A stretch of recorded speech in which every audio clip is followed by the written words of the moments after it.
నమ్మకం అమ్మ లాంటిది. మా మీద మీ నమ్మకం మిమ్మల్ని తప్పకుండా అమ్మని చేస్తుంది.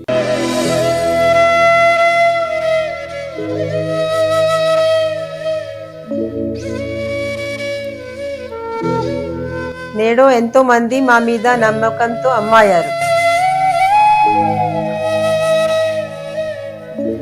మీకోసం అమ్మతనం ఎదురు చూస్తుంది. వివరాలకు సంప్రదించండి. Kiran infertility centre, Hyderabad, Bengaluru, Chennai, Delhi. కుంభం వారి కనుక చూసుకున్నట్లయితే స్వప్నాల్లో ప్రధానంగా మీకు పచ్చటి వాతావరణము లేదా ఒక కన్స్ట్రక్షన్ చేస్తున్నటువంటి గృహము, కారు, వాహనము, కొన్ని మనకి చూడండి ఈ ఉంటాయి గోవులు, అంటే ఇంట్లో పెంచుకునేటువంటి పెంపుడు జంతువులు ఆనందదాయకంగా ఉన్నట్టుగా రావాలి, గుర్తుపెట్టుకోండి. అలాగే అందులో ప్రధానంగా మీరు దూరంగా ఉన్నటువంటి అమ్మవారి ఆలయానికి వెళ్ళడము, ఇటువంటివి వస్తే చాలా చాలా చాలా మంచిది. అలాగే బిజినెస్ సెంటర్స్ వస్తుంటాయి కదా, ఏదో పెద్ద మాల్కి వెళ్ళానండి అని, అటువంటివి కూడా చాలా మంచివి. మరి ఏ విషయాల పట్ల కాస్త జాగ్రత్తగా ఉండాలి అంటే, మీరు ఏదో ఉద్యోగం కోసం వెళ్తున్నారు, అప్పుడు మీకు తెలిసిన వారితో ఏదో ఘర్షణ అయింది అంటే, ముఖ్యంగా ఘర్షణలు ఏదైనా స్వప్నంలోకి వచ్చాయా అనేటువంటి విషయాన్ని మీరు గుర్తించండి. అదేవిధంగా మరొక విషయం ఏంటంటే, ఇక్కడ గురువు సంబంధించినవి రెండు రకాలుగా ఇస్తుంది ఇక్కడ.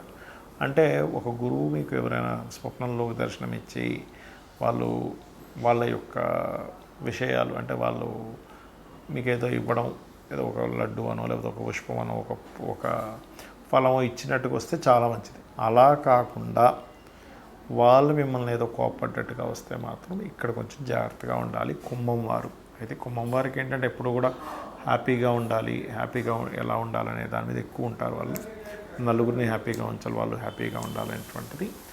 అలాగే మరొక విషయం ఏంటంటే, ఇక్కడ గమనించినట్లయితే మీకు ఎటువంటి దుస్వప్నం వచ్చినా ఒకటే గుర్తుపెట్టుకోండి, త్రిజట స్వప్న వృత్తాంతం కానీ గజేంద్ర మోక్ష ఘట్టం కానీ ఎక్కువగా చేస్తూ ఉండండి. చాలా మటుకు కుంభం వారికి ఏదో సీక్రెట్ రివీల్ చేయాలన్నట్టుగా వస్తూ ఉంటుంది, గుర్తుపెట్టుకోండి. ముఖ్యంగా స్వప్న శాస్త్రానికి ఉండేటువంటి రూల్స్ అండ్ రెగ్యులేషన్స్, మనకి శాస్త్రాల్లో చెప్పినటువంటి అంశం ఏమిటి అనే విషయాలు తెలుసుకుందాం. మీకు ఏదైనా ఒక స్వప్నం వచ్చింది అనుకోండి, ఆ యొక్క స్వప్నం ఏదైతే ఉందో దానికి సంబంధించిన విషయంలో మనకి చూడండి, ఎవరైనా డాక్టర్స్ని కన్సల్ట్ చేసిన సైంటిస్టులు ఏమంటారు, మీరు పొద్దున్నంతా మీరు దాని గురించి ఆలోచించారండి అందుకే వచ్చింది అంటారు. అది 100% కరెక్ట్, అందులో డౌట్ ఏం లేదు, 100% అది నిజం. కానీ మనకి శాస్త్రాల్లో చాలా స్పష్టంగా దాని గురించి ఒక క్లారిటీ ఇచ్చారు. ఏంటంటే, మీరు చూసింది, మాట్లాడింది, అనుమానించింది, అదే పనిలో ఉన్నటువంటి అంశాలు ఏవైతే ఉన్నాయో అదే మరలా మీకు నైట్ స్వప్నంలోకి వస్తే అది స్వప్న శాస్త్రంలో దాన్ని పెద్దగా పట్టించుకోవాల్సిన పని లేదు, డీకోడ్ చేయాల్సిన పని లేదు. అంటే ఎలా అంటే, ఇప్పుడు జూకి వెళ్ళారు, పాములు కనబడ్డాయి, అమ్మో పాము స్వప్నంలోకి వచ్చిందంటే సంబంధం లేదు. లేదా ఏదో మొత్తం ఫైర్ అయిపోయింది చూశారు, అదే స్వప్నంలోకి వచ్చింది, దానికి సంబంధం లేదు. అవి చూడకుండా, మాట్లాడకుండా, అనుమానించకుండా, ఆ పరిస్థితుల్లో మీరు ఎక్కువ తిరగకుండా వస్తే దాన్ని తీసుకోవాలి. ఇక రెండవది ఏంటంటే, స్వప్నశాస్త్రం విషయంలో ఏ సమయానికి వస్తే ఎన్ని రోజుల్లో నెరవేరుతుందని కూడా చెప్పడం జరిగింది. ఏమిటది అంటే, రాత్రి సమయంలో గుర్తుపెట్టుకోండి, రాత్రి 9-10 గంటలప్పుడు మీరు నిద్రపోయారు, 12 లోపల మీకు వచ్చింది, అది 6 నెలల నుంచి సంవత్సరం లోపల మీకు అవ్వచ్చు ఆ స్వప్నం యొక్క రిజల్ట్ అనేది. అది గుడ్ అయితే గుడ్, బ్యాడ్ అయితే బ్యాడ్. అలా కాకుండా మీకు 12 నుంచి 3 గంటల ప్రాంతంలో వస్తాయి, 3 నుంచి 4 నెలలు, 5 నెలలు మొత్తం మీద వస్తుంది. అలాగే 3 నుంచి 5 గంటల వ్యవధిలో కనుక వస్తే 1 మంత్లో అయ్యే ఛాన్సెస్ ఉంటుంది. 5 నుంచి 6 గంటల సమయంలో తెల్లవారుజామున మీకు కనుక వస్తే అది 10 to 15 days, 10 daysలో కూడా అవ్వచ్చు. నిద్ర లేస్తూ నాకు స్వప్నం వచ్చిందని వెంటనే నిద్ర లేచాను, పొద్దున్నేమో ఇప్పుడే అవుతుంది అని నిద్ర లేచాను అన్నప్పుడు మీకు అది 1 వీక్లో కూడా అయ్యే ఛాన్స్ ఉంటుంది, 2-3 రోజుల్లో కూడా దాని యొక్క ప్రభావం చూపిస్తుంది. అయితే ఎప్పుడు కూడా మీకు ఎటువంటి స్వప్నం వచ్చినా గుర్తుపెట్టుకోండి, అర్ధరాత్రిప్పుడు మెలకు వచ్చింది ఒక స్వప్నం వచ్చి, అది మంచి స్వప్నం అయితే ఇక నిద్రపోవద్దని చెప్తుంది శాస్త్రం. 2-3 గంటలప్పుడు వచ్చింది, చక్కగా స్నానాది కార్యక్రమాలు చేసుకుని దైవతారాధన చేసుకోవాలట.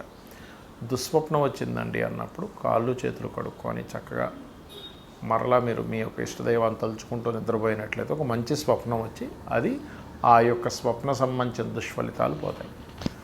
అలాగే చాలామంది తెలియక ఉదయం నిద్రలేచిన వెంటనే వాళ్ళ స్వప్నం గురించి వివరిస్తారు. అలా వివరించొద్దు అని చెప్తుంది శాస్త్రం.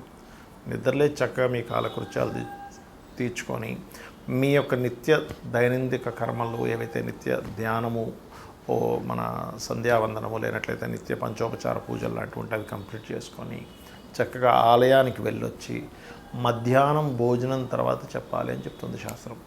అలాగే మీకు ఎటువంటి స్వప్నం వచ్చినా దాని నుంచి మీకు మంచి ఫలితమే రావాలి అంటే మీరు చేయవలసినటువంటిది ప్రధానంగా గజేంద్ర మోక్ష ఘట్టము చదవడం కానీ, త్రిజట స్వప్న వృత్తాంతం వినడం కానీ, చదవడం కానీ వినడం కానీ చేయొచ్చు. అలాగే ఒక నామస్మరణ రాముడిది కానీ కృష్ణుడిది నామస్మరణ చేయడం కానీ, లేకపోతే రామాయణ మహాభారతాలు లాంటివి వినడం కానీ చేసినట్లయితే 100% ఈ యొక్క దుస్వప్న సంబంధించినటువంటి ఫలితం తొలగిపోతుంది, గుర్తుపెట్టుకోండి. అలాగే ఇక్కడ ఏంటంటే ఏ స్వప్నం వచ్చినా కూడా అది ఎలాంటి ఫామ్లో వచ్చిందని గుర్తుపెట్టుకోవాలి. అంటే అలాగా మనకి స్వప్నం సర్పాలే వచ్చాయి, సర్పం కాటేసినట్టుకు వస్తే మంచిది అంటారు, కానీ చుట్టేసినట్టుకు వస్తే మంచిది కాదు. ఇప్పుడు గోవు ఉంది, గోవు స్వప్నంలోకి వచ్చిందండి అంటే గోవు చక్కగా నిలబడిందండి, తెల్లగా ఉంది, నేను ఆ గోవుకి నేను నమస్కరించుకున్నాను, చాలా మంచిది. అది మిమ్మల్ని పొడుస్తున్నట్టు వచ్చింది, గోవైనా కూడా మిమ్మల్ని ఎటువంటి యాక్షన్ ఉంది అందులో, అది చూడాలి. అలాగే మరొక విషయం ఏంటంటే ఇక్కడ మీకు ఉదాహరణకు ఒక అగ్ని వచ్చింది. అగ్ని ఎలా వచ్చింది? కాగడా చేతిలో పట్టుకొని మీరు దారి చూపిస్తూ చక్కగా వచ్చిందా? వేరే వాళ్ళు మీకు ఒక కాగడ ఇచ్చి వెళ్ళండి చీకట్లో ఉన్నారు కదా అని వచ్చిందా? అంటే ఒకరు మీకు సహకరిస్తున్నారు. స్వప్నాన్ని ఎప్పుడు కూడా అది ఆ ఫీల్ ఎలా ఉంది మీకు స్వప్నం వచ్చినప్పుడు, అది ఎటువంటి పదార్థాలతో వచ్చింది అనేటువంటిది ప్రతి స్వప్నానికి కూడా ఒక డీకోడింగ్ లాగా మీకు ముందుగా ఫ్యూచర్ చెప్పేలాగా ఉంటుంది. ఎందుకంటే చాలామందికి చూడండి, కొన్ని ప్రదేశాల్లో మనం నలుగురితో కూర్చున్నప్పుడు ఇదంతా నాకు ఆల్రెడీ ఒకసారి కల్లోకి వచ్చిందంట. ఎలా వచ్చింది మరి? ఫ్యూచర్లో జరగబోయేది ముందుగా ఎలా కల్లోకి వచ్చిందంటే స్వప్నం అనేటువంటిది అదొక శాస్త్రము. దాన్ని బృహస్పతి కూడా రచించాడు, దాని గురించి అనేకమైనటువంటి వాటిలో ఉంది. కాబట్టి ఇది మూఢనమ్మకంగా తీసుకుంటే మీరు ఇందాక నేను చెప్పాను కొన్ని విషయాలు ఆల్రెడీ చూసిందే వచ్చిందండి దాన్ని తీసుకోకండి. అలా కాదు, ఇది ఒక శాస్త్రంగా మీరు పరిగణిస్తూ దీన్ని స్టడీ చేస్తుంది. ఎందుకంటే ఇక్కడ మీకు నష్టపోయేది ఏం లేదు. దుస్వప్నం వచ్చింది, చక్కగా మీరు గజేంద్ర మోక్షం వినడమో చదవడమో చేస్తారు. మంచి స్వప్నం వచ్చింది, దాని రిజల్ట్ మీరు చూస్తారు. శ్రీమాత్రే నమః. ఓం మహాగణాధిపతయే నమః. ఓం గురుభ్యో నమః. ఓం శ్రీమాత్రే నమః. అరుణాం కరుణాతరంగితాక్షీం ధృతపాశాంకుశపుష్పబాణచాపాం అనిమాదిభిరావృతాం మయూకైః అహమిత్యేవ విభావయే భవానీం. శ్రీమాత్రే నమః. ప్రేక్షకులకి ఆ లలితాంబిక అమ్మవారి యొక్క అనుగ్రహం పరిపూర్ణంగా కలగాలన్న స్ఫూర్తి కోరుకుంటూ మనం ఈరోజు ఏ లగ్నము వారికి, లగ్నం తెలియని వారు రాశి వారికి ఎటువంటి స్వప్నాలు వచ్చినప్పుడు జాగ్రత్తగా ఉండాలి, ఎటువంటి స్వప్నములు వచ్చినప్పుడు ముఖ్యంగా అదృష్టం కలగనుంది అనేటువంటి సిరీస్లో మనం ఇంకొన్ని చెప్పుకోబోతున్నాం. అయితే ఇక్కడ ప్రధానంగా స్వప్నానికి కొన్ని రూల్స్ ఉన్నాయి, రెగ్యులేషన్స్ ఉన్నాయి, మనకి స్వప్నశాస్త్రంలో చెప్పడం జరిగింది. అయితే దీని గురించి నేను మీకు ఎండింగ్లో చెప్తాను. సో వీడియో ఎండింగ్ వరకు చూడండి. స్వప్నం అనేటువంటిది ఏంటంటే ఒక దేవత స్వప్నంలోకి వస్తుంది, లేకపోతే మనకి ఇన్సిడెంట్స్ స్వప్నంలోకి వస్తాయి. అలాగే మన పితృదేవతల స్వప్నంలోకి వస్తారంటే అది ఒక యాక్సిస్ ఉంది, మనకి ఎవరైనా రావడానికి యాక్సెస్ ఉంది. కాకపోతే దీనివల్ల మనం ఏం తెలుసుకోవచ్చు, ముందుగా మనం ఆ స్వప్నం ద్వారా దాన్ని డీకోడ్ చేసుకొని ఒక నిర్ణయం తీసుకుంటున్నాం, ఒక పని చేస్తున్నాం, అది ఎంతవరకు కరెక్ట్ అనేటువంటిది మనకి స్వప్నశాస్త్రం చెప్తుంది. ఒక్కొక్క లగ్నం వారిది మనం తెలుసుకుందాం.